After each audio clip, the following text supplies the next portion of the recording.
एक सांगू का? आज आम्ही इथे चूल मांडली आहे आणि घरच्या घरी बार्बेक्यू करणार आहोत.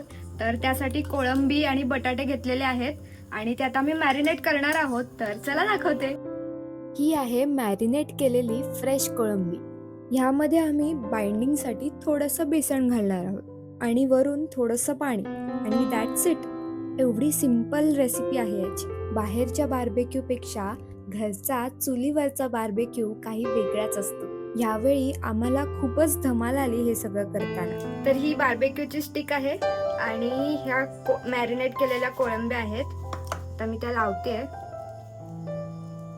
म्हणजे खरं सांगायचं तर हे फक्त बार्बेक्यू एवढीच मजा नाहीये, तर त्याआधी लाकडं शोधणं, विटा शोधणं, चूल मांडणं ह्यापासून सुरुवात असते. आणि तुम्हाला वाटत असेल की मजाच करायची ना, मग इथेही कामच करायचं आणि मग थकायचं, त्यापेक्षा बाहेरच गेलेलं बरं नाही का? निखराची एक चव येते.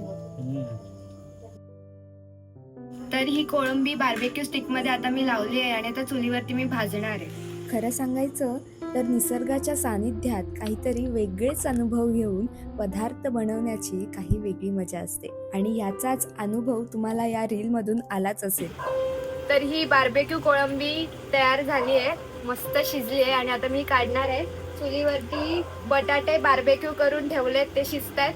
तोपर्यंत मी हे काढून दाखवते. आणखी एक सांगू का? शहरात कितीही फॅन्सी कुकिंग केलं तरीही चुलीवरच्या धुरकट चवीची गोष्ट काही वेगळीच असते. आता जे नॉनव्हेज खात नाहीत त्यांच्यासाठी हा व्हेज ऑप्शन.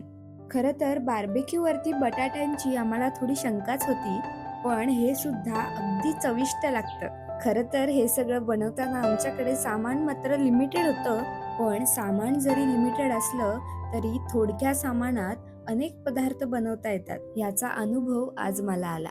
खरं तर मोठं सुख शोधण्यात आपण खरंच किती दूर जातो ना, पण खरं सुख तर अशा छोट्या क्षणांमध्ये लपलेलं असतं.